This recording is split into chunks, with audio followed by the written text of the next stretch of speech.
Let me show you a simple, clean sauce that takes only a minute to make.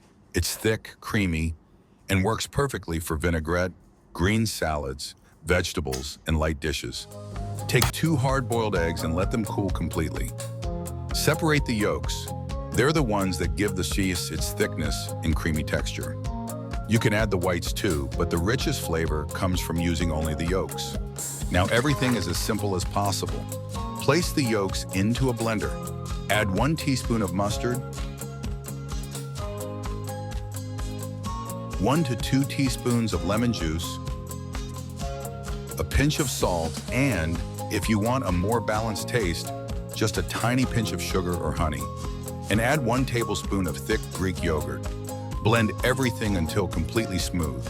If you want the sauce thicker, use a little less yogurt.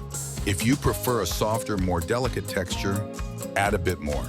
You'll end up with a smooth, creamy sauce that feels very close to light mayonnaise, but without any vegetable oil at all. If you chill it for about 20 minutes, the flavor becomes even brighter and more balanced. This sauce is perfect with vegetables, chicken, fish, toast, and especially vinaigrette and green salads.